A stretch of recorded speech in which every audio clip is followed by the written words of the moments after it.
Hello dear students, welcome back to my channel physics SPC. Rotation motion का एक question. In the given figure two wheels P and Q are connected by a belt B. The radius of P is 3 times as that of Q.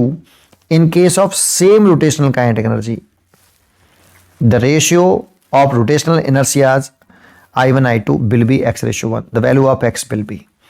तो देखो ये figure दे रखा है।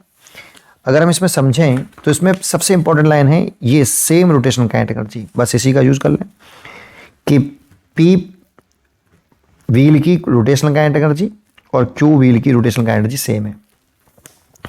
Rotational kinetic energy का formula होता है half I omega square, तो इसमें लगा दें हाफ I1 ओमेगा 1 का square equal to half I2 omega 2 का स्क्वायर। ये से कैंसिल।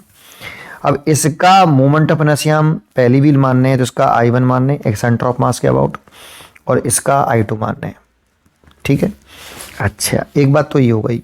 अब एक बात बताइए कि अगर ये स्ट्रिंग जो है, बेल्ट जो है टाइट है, तो इस बेल्ट के इस पॉइंट की वेलोसिटी अगर V1 है और बेल्ट के इस वाले पॉइंट की वेलोसिटी V2 है, तो आपको नहीं लगता स्ट्रिंग कंस्ट्रेंट से अगर स्ट्रिंग टाइट है तो V1 और V2 बराबर होनी चाहिए? तो V1 और V2 बराबर होनी चाहिए, इस बेल्ट की स्पीड बराबर होनी चाहिए। अब अगर ये स्लिप नहीं कर रहा, स्लिपिंग नहीं बोली है लेकिन स्लिप नहीं कर रहा, तो जो आपका ये जो व्हील है इस वाले पॉइंट की वेलोसिटी, जैसे इस वाले पॉइंट को A मानूं और इस वाले पॉइंट को B मानूं, तो ये तो बेल्ट की वेलोसिटी हो गई।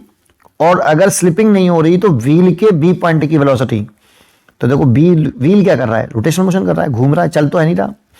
तो ये मान लेता हूं कि ये एंगुलर वेलोसिटी ओमेगा 1 से घूम रहा है और ये ओमेगा 2 से घूम रहा है। तो इस वाले पॉइंट की वेलोसिटी सेंटर ऑफ मास के रेस्पेक्ट में देखेंगे तो ये होनी चाहिए 3r ओमेगा 1। और कंडीशन ऑफ नो स्लिपिंग, तो ये साथ साथ चल रहे होंगे। बेल्ट और व्हील अगर स्लिप नहीं हो रहा है तो दोनों साथ साथ रहेंगे। तो condition of no slipping, condition of no slipping, A point की वेलोसिटी और बी पॉइंट की वेलोसिटी बराबर होनी चाहिए। इस तरीके से ए पॉइंट की V1 है और इसकी 3r ओमेगा 1 होगी। ऐसे सिमिलरली यहां पर भी कर सकते हैं।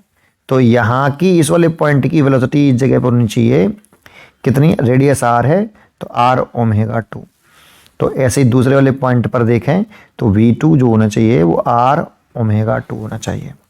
और यहाँ रख दें तो 3r ओमेगा 1 और ये r ओमेगा 2, r से r कैंसिल, और यहाँ से ओमेगा 2 अपॉन ओमेगा 1 देखें तो 3, और यहाँ से हमें I1 I2 का रेशो पूछ रहा है, तो ये हो जाएगा ओमेगा 2 अपॉन ओमेगा 1 का होल स्क्वायर, और इसकी वैल्यू रखिए 3, तो ये हो जाएगा 9।